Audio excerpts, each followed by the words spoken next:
जान लिया, हमने एसिडिक कैरेक्टर जान लिया, याद है या नहीं? ऑक्साइड्स की फॉर्मेशन जान ली हम लोगों ने।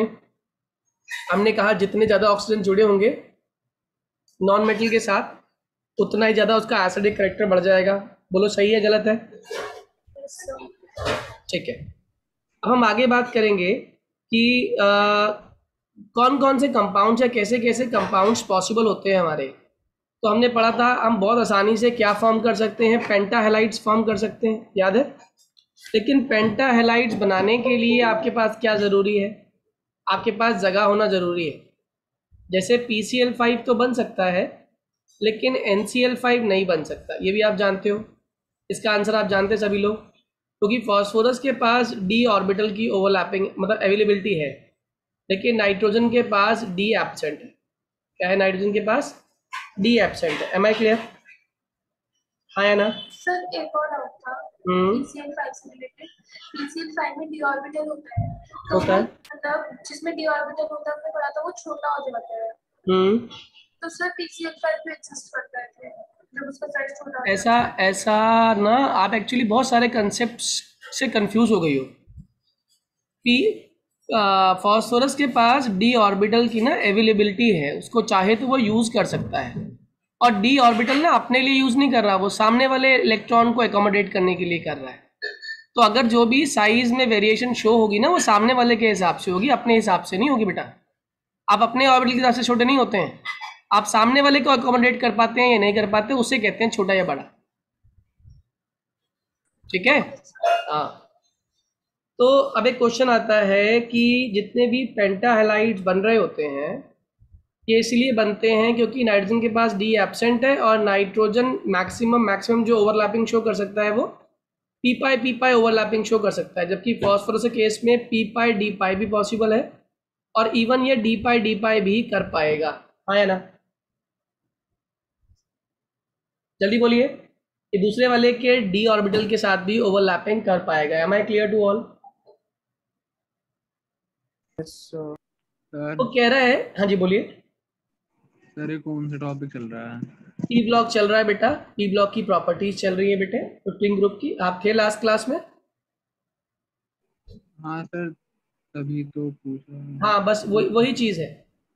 अब हमारे पास है NCl3, हमारे पास है NBr3 और हमारे पास है Ni3। इसके अंदर आपसे पूछा गया कि कौन सा वाला कंपाउंड इसमें अनस्टेबल हो जाएगा या इंस्टेबिलिटी किसके बारे में किस केस में सबसे ज़्यादा हो जाएगी। तो आप लोग सभी जानते हैं जितनी ओवरलैपिंग कम से कम होगी, क्या बोला मैंने? Overlapping minimum. तो आप मुझे बताओ बॉन्ड स्ट्रेंथ कैसी हो जाएगी, जल्दी बोलो। बॉन्ड स्ट्रेंथ कैसी हो जाएगी? वीक हो जाएगी। हाँ या ना? N और Cl कंपैरेटिवली सिमिलर है साइज में, है या नहीं? कुछ पूछ रहा हूँ, बोलिए हाँ या ना में।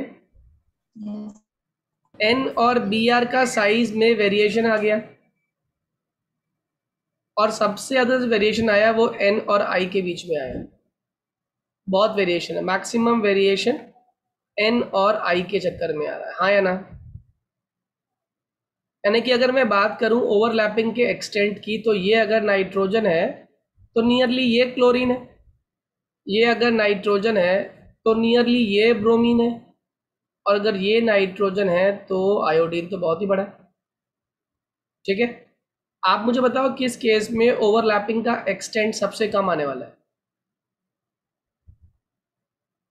मिनिमम ओवरलैपिंग, जल्दी बोलिए हाँ या ना? यस। इसमें थोड़ी सी, सॉरी मिनिमम कह रहा हूँ, मैक्सिमम ओवरलैपिंग इसी केस में होगी, मॉडरेट, और इस केस में कैसी होगी? Minimum overlapping. क्यों? जितना बड़ा, जितना साइज कंपेरेटिव होगा उतनी इनकी आपस में ओवरलैपिंग के चांसेस बढ़ जाएंगे।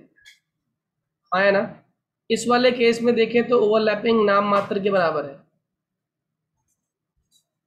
सही है, और इस वाले केस में तो ओवरलैपिंग बहुत ही नाम मात्र के बराबर है। Am I clear to all? हाँ है ना? ओवरलैपिंग जितनी पुअर होगी बॉन्ड उतना ज़्यादा आपका अनस्टेबल हो जाएगा। ये कहानी क्लियर है? जल्दी बोलिए। सर ठीक है। अब एक ऐसा इम्पोर्टेंट कंसेप्ट आपको सिखाने वाला हूँ जो कॉन्सेप्ट आप लोगों के एग्ज़ाम में, आपके सिलेबस में आता ही आता है। हमने एक बात पढ़ी है कि जैसे जैसे आप डाउन द ग्रुप जाते हो, हमने पढ़ा वेरिएबल ऑक्सीडेशन स्टेट शो करने की टेंडेंसी बढ़ती है या नहीं? जल्दी बोलो। डाउन द ग्रुप जाने पे वेरिएबल ऑक्सीडेशन स्टेट शो करने की टेंडेंसी बढ़ती है, क्योंकि हम कहते हैं इसके अंदर डी आ गया, एफ आ गया, तो नंबर ऑफ पार्टिसिपेटिंग सबशेल्स बढ़ गए। तो वेरिएबल ऑक्सीडेशन स्टेट शो करने की टेंडेंसी क्या होनी चाहिए थी? इंक्रीज होनी चाहिए थी। Am I clear to all? जल्दी बोलो बच्चों, रिप्लाई करोगे तभी फायदा है, अदरवाइज सिर्फ पढ़ाने से काम नहीं चलेगा। बोलिए प्लीज, रेज योर हैंड। मेरी वॉइस तो क्लियर आ रही है ना आप लोगों को? क्लियर है। ठीक है। Yes sir. मेरा क्वेश्चन फिर से रिपीट करता हूँ जी। सर मुझे ऊपर वाले कॉन्सेप्ट में थोड़ा सा कंफ्यूजन हो रहा है। किस वाले में बताओ? BR3 NCl3 वाले में क्या दिक्कत आई इसमें बताओ?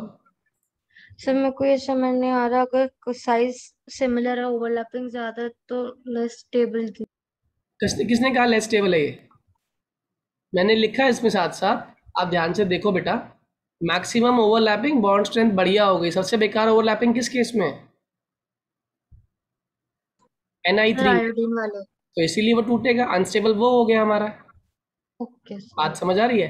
अब क्वेश्चन आता है, देखो आप ना किसी भी क्वेश्चन को पहले इन डेप्थ सोचा करो। मैंने कहा NCl3, NBr3, Ni3, अनस्टेबिलिटी बतानी है। आपने कहा सर Ni3 का सबसे ज़्यादा अनस्टेबल है मॉलिक्यूल। कारण क्या है? आई का साइज़ बहुत बड़ा है, और अगर आई का साइज़ बहुत बड़ा है तो क्या होगा? नाइट्रोजन के साथ ओवरलैपिंग बहुत नेग्लिजिबल हो जाएगी, और अगर नाइट्रोजन के साथ ओवरलैपिंग नेग्लिजिबल तो बॉन्ड के टूटने के चांसेस ज़्यादा हो जाएंगे, है ना? दूसरा मैंने कहा कि अगर हम बात करते हैं, आपसे पूछे कि NCl3 दिया हुआ है और NH3 दिया हुआ है, आपसे पूछे कौन सा कंपाउंड ज़्यादा स्टेबल है, तो आंसर क्या लिख कर आओगे? NH3। ऑब्वियस सी बात है। कारण क्या है? एक तो Cl में आपस में बहुत रिपल्शन है या नहीं? यस Cl में आपस में भी कौन सी रिपल्शन है? स्टेरिक हिंड्रेंस है या नहीं है? जल्दी बोलिए सर। Yes sir. बहुत स्टेरिक हिंड्रेंस है, और जितनी स्टेरिक हिंड्रेंस ज़्यादा होती है, सबसे ज़्यादा जो नुकसान पहुंचता है वो सेंट्रल एटम को पहुंचता है, और जितना ज़्यादा नुकसान सेंट्रल एटम को पहुंचता है उतनी जल्दी मॉलिक्यूल आपका टूटना शुरू हो जाता है। Am I clear? हाँ या ना? जल्दी बोलो। यस लेकिन अब मैं बात कर रहा हूँ कंपैरेटिवली 3 इलेक्ट्रोनेगेटिव एलिमेंट्स की, NCl3, NBr3 और Ni3। तो इसके अंदर कुछ और पैरामीटर से सबसे पहला जो पैरामीटर काउंट होगा वो है इनका साइज। जितनी ओवरलैपिंग कम से कम होगी उतना ही आपका साइज छोटा होता चला जाएगा। Am I clear to all? जल्दी बोलो। जितनी ओवरलैपिंग कम से कम उतना बॉन्ड जल्दी टूटेगा, हाँ या ना? Yes sir. ओके, चलिए आगे की बात कर लेते हैं। मैं जो आपसे बात कर रहा था कि एक छोटा सा एग्जांपल दूँ आपको मैं। एक फैमिली है, इस फैमिली में पेरेंट्स थे पहले। बेसिकली पेरेंट्स के आगे 2 बच्चे हुए, एक बेटा हुआ बेसिकली, ठीक है।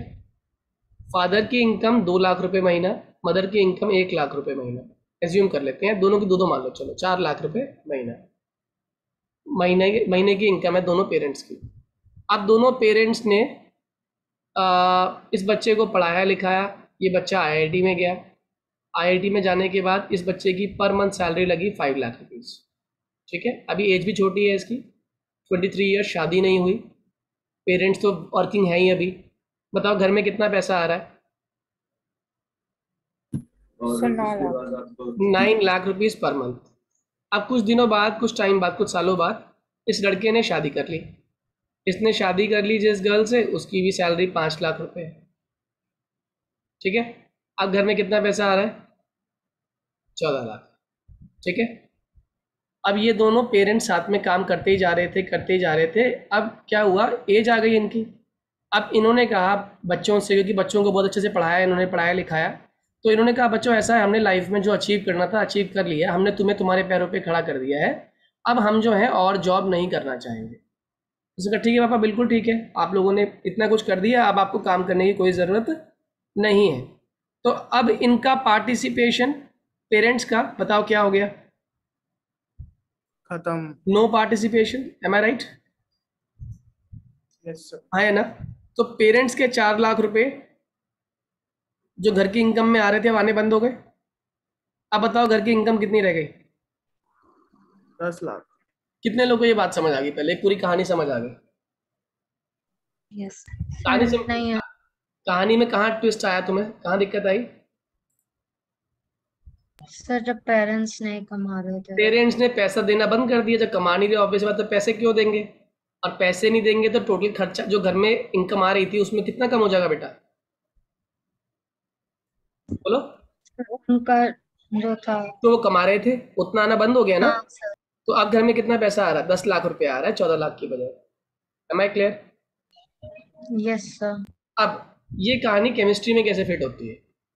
जब आप अभी तक देख रहे थे कि जब 15 ग्रुप की बात कर रहे थे, तो 15 ग्रुप में मान लो कोई +3 शो कर रहा था, लेकिन वो +3 इसलिए शो कर रहा था कि उसके पास डी ऑर्बिटल या डी सबशेल नहीं था। Am I clear? अगर डी सबशेल जिनके पास था वो +3 की बजाय +5 भी शो कर रहे थे, यानी कि +5 तो आसानी से कर ही पा रहे थे, लेकिन नीचे आते आते आते आते इनका जो डोमिनेंट स्टेट दोबारा से क्या होना शुरू हो गया? डोमिनेंट स्टेट जो ये शो कर रहे हैं, ये डोमिनेंट ऑक्सीडेशन स्टेट शो कर रहे हैं, वो कितनी शो करना शुरू कर दिया इन्होंने? वो शो करना शुरू कर दिया +3। Am I clear to all? Yes. ठीक है, +3 ऑक्सीडेशन स्टेट ये अब शो कर रहा है। क्यों? कारण क्या है? असल में पहले एस के इलेक्ट्रॉन भी पार्टिसिपेट कर रहे थे और पी के इलेक्ट्रॉन भी पार्टिसिपेट कर रहे थे। एस कितने ऑफर कर रहा था अपने? 2। अगर मान लो पी ऑफर कर रहा था अपने 3, तो 2 और 3 मिलकर कितने हो गए टोटल? 5। हाँ या ना? जल्दी बोलिए। एस वाले कितने इलेक्ट्रॉन दे रहे थे ऑक्सीडेशन स्टेट में? 2 इलेक्ट्रॉन। पी वाले कितने दे रहे थे? 3 इलेक्ट्रॉन। टोटल कितना हो गया ऑक्सीडेशन स्टेट? 5। ये बात समझ आ रही है? हाँ या ना? Yes sir. ठीक है, अब नीचे आते आते क्या हुआ? डाउन द ग्रुप आते आते किसने मना कर दिया पार्टिसिपेट करने से? एस सबशेल के इलेक्ट्रॉन ने पार्टिसिपेट करने से मना कर दिया। इलेक्ट्रॉन ने पार्टिसिपेट करने से मना कर दिया, मना किया। अब एस के कितने इलेक्ट्रॉन पार्टिसिपेट कर रहे थे? 2। बताओ आप नीचे आते आते कितना शो करोगे? 3 हो जाएगा। बहुत बढ़िया। अब नीचे +3 ऑक्सीडेशन स्टेट होगा, और जो ये मना कर रहे थे ना एस के इलेक्ट्रॉन्स पार्टिसिपेट करने से, इसी मना करने का नाम होता है इनर्ट पेयर इफेक्ट। क्या बोला मैंने? Inert pair effect. Now what is inert pair effect? The reluctance of S subshell electrons to participate in chemical reaction. Definition क्या है इसकी? रिलक्टेंस। What is reluctance? मना कर देना। Reluctance of S subshell electrons to participate in chemical reaction is known as inert pair effect. क्या बोलते हैं इसको? inert pair effect। मेरी बात समझ आ रही है? सर हाँ जी बोलिए। सर इसमें इंक्रीज नहीं होना चाहिए ऑक्सीडेशन स्टेट, बिकॉज हमारे पास डी ऑर्बिटल भी तो बढ़ रहा है। बहुत बढ़िया, डी बढ़ रहा है, लेकिन किस डी के बढ़ने के साथ साथ किसने काम करने से मना कर दिया? एस में मना कर दिया। बात समझ आ गई? तो सर चेंज ही नहीं होना चाहिए, फिर नो चेंज होना चाहिए। कैसी बात कर रही हो आप? पहले बढ़ा क्यों? क्योंकि एस के साथ डी भी बढ़ रहा है हमारा, है? ठीक है, 2 3 2 3 2 3 3। अब बताओ क्या हो रहा है? क्या समझ आया इसमें? विधि कम हो गया ना, क्योंकि इसमें किसने पार्टिसिपेट करने से मना कर दिया। चाहे मैं कह रहा हूँ वो बहुत कम अमाउंट ही मना किया, लेकिन वो अमाउंट है ना घर में कम हो गया ना बेटा। मान लो पेरेंट्स 50-50 हज़ार रुपये कमाते दोनों, बच्चे 5-5 लाख कमाते हैं दोनों, तो पेरेंट्स का 50-50 हज़ार रुपये मिलके 1 लाख रुपये होता है ना। वो 1 लाख रुपए घर में आना कम ही हुआ है ना, ज़्यादा तो नहीं हुआ। कोई आपसे पूछे इनकम टैक्स वाले कि पहले तो आप 11 लाख का टैक्स भर रहे थे, आप 10 लाख का क्यों भर रहे हो टैक्स, तो आप कह सकते हो ना कि भाई अब पहले हमारे पेरेंट्स वर्किंग थे, पहले वो पार्टिसिपेट कर रहे थे पूरे पूरे पूरे इनकम में, अब वो पार्टिसिपेट नहीं कर रहे, अब तो वो घर के अंदर बैठे हुए, क्योंकि उन्होंने अपनी पूरी लाइफ में बहुत काम कर लिया, हमें स्टेबल कर दिया, इनर्ट हो गए वो। अब इनर्ट मतलब अब उनका किसी तरीके से फाइनेंसिस में पार्टिसिपेशन नहीं है। Am I clear to all? और ये क्वेश्चन ना आपका हर ग्रुप में आएगा। जैसे ये ग्रुप 15 में आपने पढ़ लिया कि +5 तक हम शो कर सकते हैं, +3 +5 तक, लेकिन डाउन द ग्रुप आते आते आप क्या शो करोगे, +3 मोस्ट डोमिनेंट ऑक्सीडेशन स्टेट। कारण समझ आ गया आप लोगों को, भूलोगे तो नहीं? ऐसे ही ग्रुप 16 की बात करता हूं। ग्रुप 16 में +2 +4 +6, बताओ डाउन द ग्रुप आते आते कौन सी स्टेट डोमिनेंट हो जाएगी?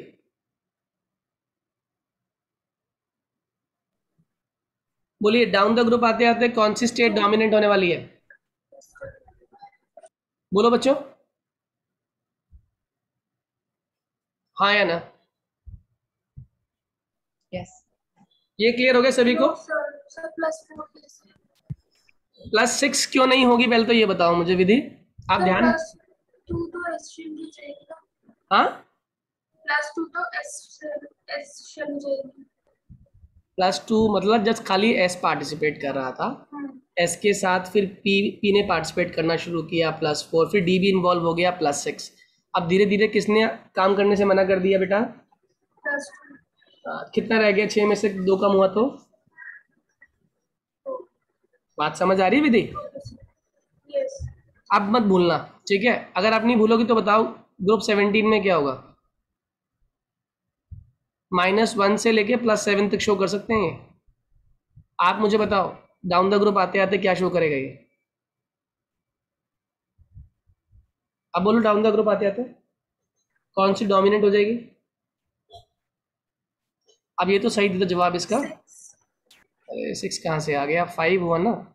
आपको 2 कम करना नहीं आता मैथ्स में? सर -1 अच्छा है, ठीक है सर।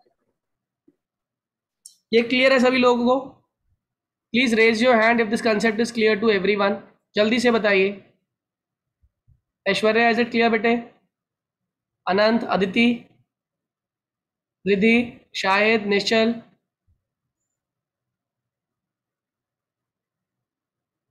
आर्यन, ध्रुव, शाहिद, ये क्लियर है या नहीं? निश्चल? Yes sir. ठीक है। नहीं क्या डाउट है इसमें शाहिद? शाहिद डाउट बताओ बेटा। सर, ये पूरा ही डाउट है मेरा। पूरा क्या डाउट है बेटे? जो सर स्टोरी। -2 क्यों कर रहे हो हर बार? मैं ही कर रहा हूँ। हाँ हाँ, शाबाश। इसका मतलब आपने स्टोरी सुनी नहीं ध्यान से। मैंने जो सुनाई स्टोरी सुनी थी वो। हाँ सर, सुनी तो। उस स्टोरी में पेरेंट्स कौन से सबशेल को रिप्रेजेंट कर रहे हैं? S subshell. एस कितने इलेक्ट्रॉन दे सकता है बेटा मैक्सिमम? 2। अब आपकी रिएक्शन में पहले एस के इलेक्ट्रॉन भी इन्वॉल्व थे आपकी ऑक्सीडेशन स्टेट में, हाँ या ना? हाँ सर। अब नीचे आते आते किसने पार्टिसिपेट करने से मना कर दिया? S subshell. आप बताओ एस के कितने इलेक्ट्रॉन पार्टिसिपेट नहीं कर रहे हैं अब? अच्छा ठीक है। नहीं, पहले बताओ मुझे, अच्छा नहीं, बताओ कितने पार्टिसिपेट नहीं कर रहे हैं? 2 नहीं कर रहे हैं, है ना? पहले कितने थे? अगर मान लो 7 थे तो कितने रह गए? 5। 6 थे तो कितने रह गए? 4। और अगर 5 शो कर रहे थे तो कितने रह गए? 3। बात समझ आ गई बेटा? हाँ सर। कंसेप्ट इतने टफ है नहीं, हम बना लेते हैं। आगे समझिए अब जरा। अब एक क्वेश्चन आता है जो आपको आना भी चाहिए। हाँ जी बोलिए। सर ये चैप्टर भी पिछले चैप्टर की तरह ऐसे ही हो रहा है, मतलब जो काइनेमेटिक्स था। काइनेमेटिक्स में क्या इशू आया था? सर इंटरेस्ट नहीं आ रहा और समझ में भी नहीं आ रहा। लास्ट क्लास में थी आप? यस सर, तीनों क्लास अटेंड करी थी मैंने। आपसे तो एक काम करता हूँ, आगे पढ़ाने से पहले बच्चों आज मैं आप लोगों का टेस्ट ले लेता हूँ। छोड़ो, आगे बाद में पढ़ेंगे। लेट अस सी जितने बच्चे जो बोल रहे हैं